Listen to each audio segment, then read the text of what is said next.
하나님은 하나님의 백성이 된 이스라엘 백성과 함께 더욱 친밀해지고 싶으셨습니다.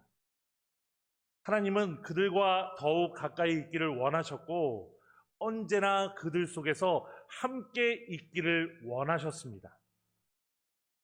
그러던 어느 날 하나님이 모세를 부르셨습니다. 그리고 말씀하셨습니다. 출애굽기 25장 8절과 또 26장 1절에는 이렇게 나와 있습니다. 내가 그들 중에 거할 성소를 그들이 나를 위하여 짓되 26장 1절에는 너는 성막을 만들되 라고 얘기했습니다. 하나님은 이스라엘 백성에게 성막을 만들라고 그래서 명령하셨습니다. 늘 그들과 함께 계실 성막을 만들라고 하신 것입니다. 그리고 이스라엘 백성들이 성막으로 나와서 하나님께 제사 드리며 하나님께 영광 돌리고 하나님을 만나는 곳으로 성막을 계획하셨습니다. 하나님은 성막에 대한 구체적인 설계도를 모세에게 가르쳐 주셨습니다. 얼마나 구체적으로 가르쳐 주셨는가? 27장 18절에는 이렇게 나와 있습니다. 뜰의 길이는 100규빗이요 너비는 50규빗이요 세마포 휘장의 높이는 5규빗이요. 성막 뜰의 면적을 알면 성막의 크기를 알 수 있습니다. 1규빗이 45cm 정도 된다고 합니다. 그렇다면 성막의 뜰 면적은 약 1000제곱미터 정도라고 합니다.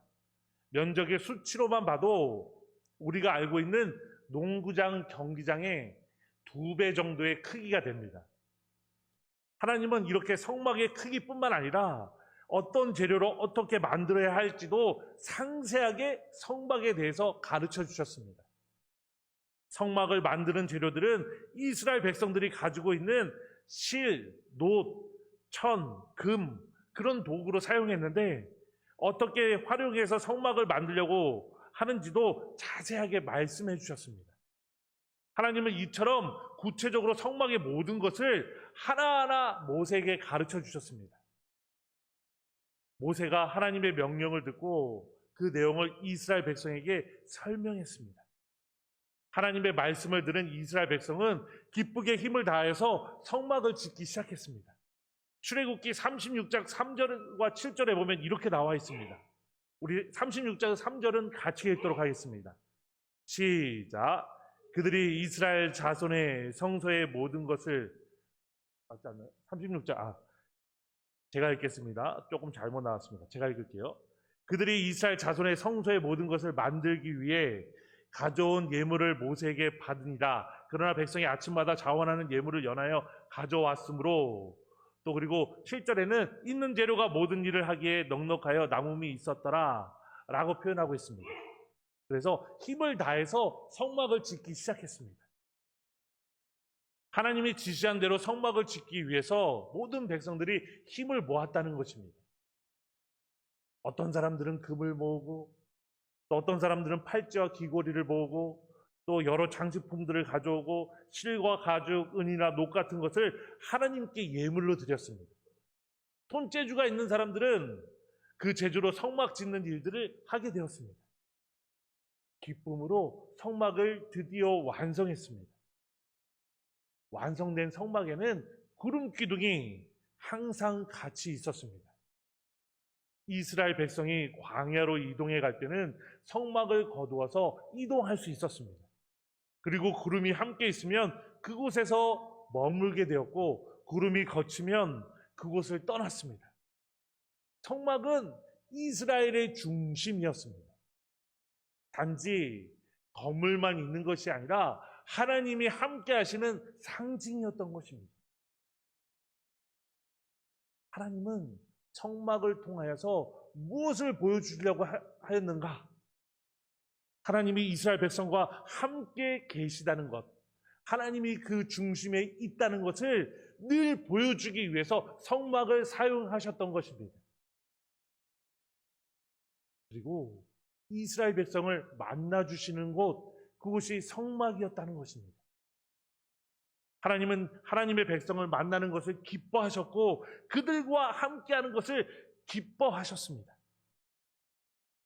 그런데 이 성막이 오늘날 교회의 역할을 하고 있는 것입니다. 교회가 그런 역할을 하고 있습니다. 하나님이 우리들과 어떻게 함께 계시나요? 이스라엘 백성과는 성막과 함께 계셨지만 지금은 하나님이 우리 마음속에 살아계시고 또 그 살아계신 사람들이 모여서 예배를 드리고 교회를 이루고 있습니다. 한 명 한 명이 교회지만 또 동암교회 당에 모여서 동암교회를 이루고 있는 것입니다. 요한복음 15장 7절에는 이렇게 나와 있습니다. 너희가 내 안에 거하고 내 말이 너희 안에 거하면 무엇이든지 원하는 대로 구하라. 그리하면 이루리라. 그래서 지금은 성막이 필요하지 않습니다. 그러나 하나님이 우리 안에 함께 계시기 때문에 하나님이 우리를 붙드신다는 것을 우리는 알 수 있습니다. 하나님은 하나님의 백성과 함께 살고 하나님의 백성이 하나님을 기쁘시게 하고 하나님을 즐겁게 하는 일을 원하고 계신다는 것을 우리는 알 수 있습니다. 하나님이 우리와 함께 계신다는 것입니다. 그렇다면 정말 내 안에 하나님이 함께 계시는가? 하나님을 내 안에 모시고 살아가고 있습니까? 예수님을 삶의 중심으로 모시고 살고 있는가? 아니면 예수님은 뒤로 한 채 우리가 필요할 때만 예수님을 모시고 살고 있지 않은가? 우리가 고민해 볼 필요가 있습니다. 이스라엘은 광야 시절 내내 성막이라는 것을 통해서 이 떠돌이 민족임에도 불구하고 하나님이 함께 하시는 것을 늘 눈으로 보았는데 우리는 지금 교회라는 것이 존재하고 또 항상 우리와 함께 하신다는 것을 약속의 말씀으로 믿고 있는데 내가 주인인 것처럼 또 내가 마치 이 세상의 모든 것을 할 수 있는 것처럼 그리고 내가 필요할 때만 예수님은 뒤로 한 채 우리 필요할 때만 예수님을 찾고 있지 않은지 고민해 볼 필요가 있다는 것입니다. 그럼에도 불구하고 하나님은 우리 안에 우리와 항상 계신다는 것을 잊지 않았으면 좋겠습니다. 우리가 우리 모든 삶의 중심에 하나님과 함께 있다는 것을 경험하는 그런 은혜가 있었으면 좋겠습니다. 하나님은 이스라엘 백성과는 성막을 통해 교제하셨습니다. 그래서 이스라엘 백성들이 늘 중심에 하나님이 있다는 것, 저 성막을 통해서 하나님이 우리를 붙들고 계신다는 것, 우리가 택한 민족이라는 것을 알 수 있었던 것입니다. 그런데 지금은 우리와 함께 계시는 것이 우리 안에, 우리 마음속에 늘 있기 때문에 언제든지 우리는 하나님과 교제할 수 있다는 것입니다. 하나님이 우리를 붙들고 계신다는 것입니다. 우리가 너무 힘들고 너무 고통스럽고 너무 모든 것이 안 된다고 할지라도 우리는 너무 문제 가운데 힘들어서 허덕인다고 할지라도 그래도 하나님이 함께 하시고 그래도 하나님이 붙들어 주시고 그래도 하나님이 책임져 주신다는 것을 믿을 필요가 있는 것입니다. 하나님이 우리와 함께 있기를 원하고 우리도 하나님과 함께 있는 것이 하나님과 항상 동행하는 삶이 되는 것입니다. 하나님과 동행한다라는 단어를 어렵게 생각할 필요가 없습니다. 하나님이 우리와 함께 계신다는 것을 믿는 게 하나님이 우리와 동행한다라는 것입니다. 우리를 기뻐하시는 하나님께 그렇기 때문에 나아가야 되는 것입니다. 하나님을 의지해야 되는 것입니다. 다른 방법으로 다른 것을 의지하면 그것은 망하는 길이 되는 것입니다. 우리와 함께 하시는 하나님을 의지해야만 살 수 있습니다. 하나님은 우리와 함께 계십니다. 하나님과 우리 사이에 얼마나 친밀함이 있는가? 하나님은 우리와 항상 함께 있는 것을 기뻐하시는데 나는 그 하나님과 함께 있는 것을 얼마나 기뻐할까? 우리가 고민해야 합니다. 그 하나님께 나아가기 위해서 해야 할 일이 무엇인가?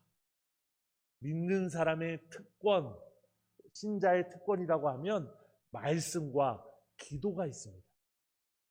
그것이 제대로 되고 있는가? 그래서 날마다 하나님을 경험하고 있는가? 늘 점검해 볼 필요가 있는 것입니다. 예배를 열심히 드려야 합니다.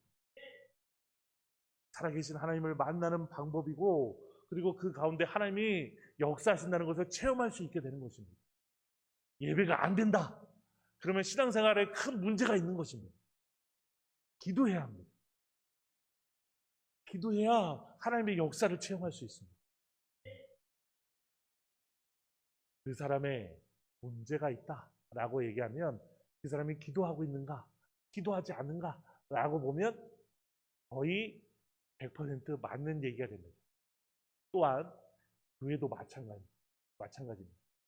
교회가 문제가 있다라고 할 때는 교회가 전도하고 있는가, 또 교회가 기도하고 있는가, 그것을 보면 그 교회의 수준과 그 교회의 상황을 알 수 있게 되는 것입니다. 권사님들이 막 기도하지 않으면 그 교회는 100% 문제가 있습니다. 100% 문제가 있습니다. 그 교회에서 말씀에 대해서 사모함이 없고 예배에 대해서 대충하면 그 교회 100% 문제 있습니다. 그럼 문제만 있으면 거기서 끝나냐? 아니라는 것입니다. 하나님을 경험하기 위해서 우리와 함께 하시는 하나님을 또 그리고 체험하기 위해서 회복하려고 또 그리고 사수하려고 노력해야 합니다. 제일 기본적인 것을 안 하면 응용이 안 되는 것입니다. 응용이 안 되는 것입니다. 어려운 문제와 상황들일수록 제일 기본부터 해야 되는 것입니다. 그것이 기본이고 근본이고 그것이 돼야 부응이 되는 것입니다. 하나님과 함께하면 하나님도 기뻐하시고 우리도 기뻐할 수 있는 것입니다. 성막으로 이스라엘의 존재 이유를 알 수 있었다면 우리는 교회를 통해서 예배를 통해서 기도를 통해서 말씀을 얼마나 사모하는가, 예배를 얼마나 사모하는가, 기도를 정말 처절하게 하고 있는가, 그것을 보면 알 수 있다는 것입니다. 기쁘고 에너지가 넘칠 수 있는 것입니다. 목사님, 너무 고리타분한 얘기를 하는 거 아닙니까? 우리와 함께 하시는 하나님은 그 방법이 유일한 방법이 되는 것입니다. 그것을 우리가 사수해야 합니다. 내 삶의 회복이 일어나고 하나님과의 관계가 깊어져서 내 삶의 은혜가 넘칠 수 있게 되는 것입니다. 이스라엘 백성들은 그 일들을 위해서 회막을 열심히 또 있는 힘을 다해서 만들고 그것을 항상 중심으로 이동했습니다. 이스라엘 지금 출애굽 당시의 이스라엘은 민족, 나라가 아닙니다. 그냥 떠돌이 민족입니다. 떠돌이 유랑, 그냥 숫자만 많은 떠돌이 그냥 유목민입니다. 유목민. 나라 형태가 되어 있는 것이 아닙니다. 그런데도 그 200만이라는 숫자가 그렇게 40년 동안 아무 탈 없이 이동할 수 있는 것은 하나님이 함께 하시고 보호하시고 책임져 주셨기 때문에 그런 일들이 가능했다는 것입니다. 그렇다면 우리가 오늘날에도 그것을 적용하여서 하나님이 함께 하신다는 것을 경험하고 우리가 늘 하나님의 방법들을 체험하기 위해서는 그 일들을 우리가 유지해 볼 필요가 있는 것입니다. 기도하고 말씀을 계속 좀 따라가 보려고 하고 예배를 좀 사수해 보려고 하는 노력들, 그런 노력들이 반드시 필요합니다. 직장을 다니면 많이 피곤합니다. 나오는 게 기적입니다. 저도 이해합니다. 공감합니다. 기적입니다. 그런데 기적에서만 끝날 것이냐? 그것은 아닙니다. 발버둥쳐야 합니다. 교회에서는 새벽 기도를 생명의 삶으로 하고 있습니다. 현재 그 본문의 진도에 따라서 하고 있습니다. 교회에서 어떤 메시지를 하고 있는지, 또 어떤 기도를 하고 있는지, 어떻게 목사님이 말씀을 전하고 있는지, 무슨 본문을 하고 있는지, 목사님은 목사님대로 가세요. 나는 나대로 가겠습니다. 이렇게 하면 안 되는 것입니다. 안 되는 것입니다. 함께 가는 것입니다. 그래야 하나님의 은혜를 체험하는 것입니다. 많이 사수하십시오. 그리고 교회에 나오지 못하는 영혼들이 있다면, 가족들이 있다면, 구역원들이 있다면 교회에 나오자고 많이 권면했으면 좋겠습니다. 발걸음을 교회로 인도하여 주옵소서. 그리고 하나님의 은혜를 베풀어 주옵소서. 회복되기를 원합니다. 내가 무엇보다도 우리 가족이, 우리 구역원들이, 우리 교회가 회복되기를 원하는데 발걸음이 인도되길 원합니다. 그런 기도들, 간절한 기도들, 그런 기도들이 되었으면 좋겠습니다. 그건 목사님이 해야 합니다. 목사님이 권면하고 목사님이 회복시켜야 합니다. 맞는 말입니다. 틀린 말 아닙니다. 그런데 성도님들도 해야 합니다. 이제 변화의 시기입니다. 지금까지 잘 믿음으로 지켜왔고 앞으로도 믿음으로 성장해야 합니다. 다른 방법은 없습니다. 우리가 하나님 앞에서 그런 열심들이 있는가? 우리와 함께 하시는 그 하나님을 체험하기 위해서 발버둥 치고 있는가? 그것들을 고민했으면 좋겠습니다. 전력하고 있는가? 고민했으면 좋겠습니다. 그 교회의 수준들을 좀 더 업그레이드하는, 업데이트하는 그런 노력들이 필요했으면 좋겠습니다. 많이 기도하십시오. 많이 예배를 사수하십시오. 그래야 삽니다. 우리가 오늘 말씀들을 명심했으면 좋겠습니다. 우리 같이 기도했으면 좋겠습니다.